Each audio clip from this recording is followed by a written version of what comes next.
தமிழ்நாடு அரசு ஒவ்வொரு குடும்பத்திடமும் கேட்கிறது, உங்க கனவு சொல்லுங்க. தமிழ்நாடு அரசின் வரலாற்று சிறப்புமிக்க முன்னெடுப்பு. நீலகிரி மாவட்டம் கூடலூரில் நடைபெற்ற பொங்கல் விழாவில் பங்கேற்ற ராகுல் காந்தி படுகர் இன மக்களுடன் சேர்ந்து நடனமாடி மகிழ்ந்தார். பின்னர் மாணவர்களுடன் கலந்துரையாடிய அவர் பழைய பள்ளி நினைவுகளை பகிர்ந்து கொண்டதோடு கல்வி தனியார்மயமாக கூடாது என்றும் சிறந்த கல்வி நிலையங்களை உருவாக்க வேண்டும் எனவும் வலியுறுத்தினார்.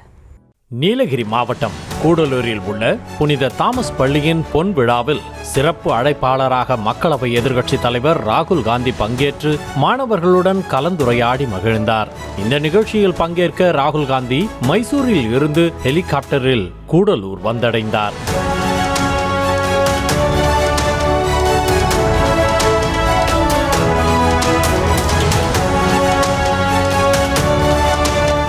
காங்கிரஸ் கட்சி சார்பில் ராகுல் காந்திக்கு உற்சாக வரவேற்பு அளிக்கப்பட்டது. ஹெலிகாப்டர் தளத்திலிருந்து நிகழ்ச்சி நடைபெறும் பள்ளி மைதானம் வரை சாலையில் காத்திருந்த மக்களும் வரவேற்பு அளித்தனர். அப்போது படுகர் இன மக்களுடன் சேர்ந்து ராகுல் காந்தி நடனமாடி மகிழ்ந்தார்.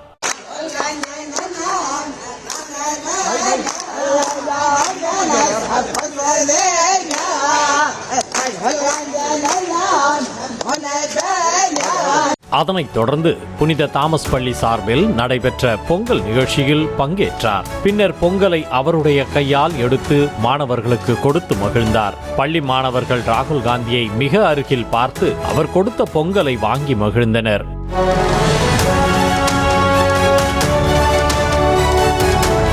சாரல் மழையில் மேடைக்கு வந்த ராகுல் காந்தியை பார்த்து மைதானத்தில் இருந்த மாணவர்கள், பெற்றோர், ஆசிரியர்கள் என அனைவரும் எழுந்து நின்று வரவேற்பளித்தனர். மேடையில் இருந்த மாணவர்களிடம் சிறிது நேரம் கலந்துரையாடி மகிழ்ந்தார்.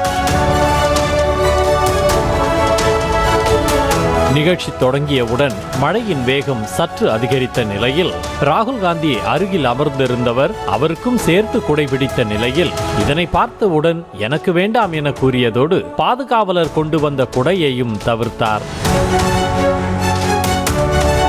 விழா மலரை வெளியிட்டு உரையை தொடங்கிய ராகுல் காந்தி, தனியார் பள்ளிகள் இருக்கலாம், ஆனால் கல்வி தனியார் மயமாக கூடாது என்றும் சிறந்த கல்வி நிலையங்களை உருவாக்க வேண்டும், அதற்கு அதிக நிதி ஒதுக்கீடு செய்ய வேண்டும் எனவும் வலியுறுத்தினார்.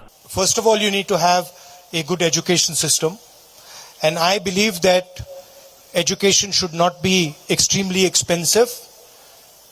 Education should not be privatized.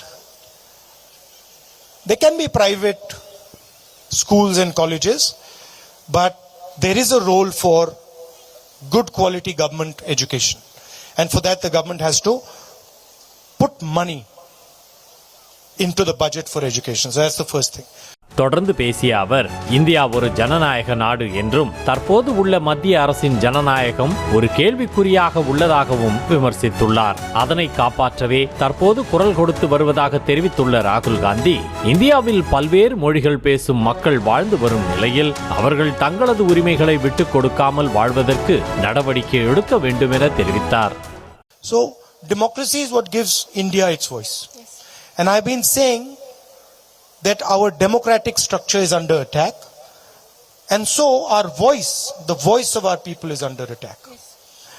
And it is under attack by those in government, by the people who are actually running the government. அதனைத் தொடர்ந்து மாணவர்கள் எழுப்பிய கேள்விகளுக்கு ராகுல் காந்தி பதில் அளித்தார். அதில் குறிப்பாக பள்ளி காலத்து பழைய நினைவுகளை பகிர்ந்து கொண்ட அவர், விடுதியில் தங்கி படித்ததாகவும் பிடிக்கவில்லை என்றாலும் பெற்றோருக்காக அங்கிருந்து படித்ததாக மகிழ்ச்சியோடு கூறினார். Well, I was in a boarding school. I was put in a boarding school, and I was actually quite happy in the school. But I had convinced my parents that I was very unhappy because I wanted them to keep coming. So my parents would keep coming to see me, and they thought I was very unhappy and I was not happy in the school, but actually I was quite happy. So that was one memory. Tamil Nadu அரசு ஒவ்வொரு குடும்பத்திடமும் கேட்கிறது, உங்க கனவு சொல்லுங்க. தமிழ்நாடு அரசின் வரலாற்று சிறப்புமிக்க முன்னெடுப்பு.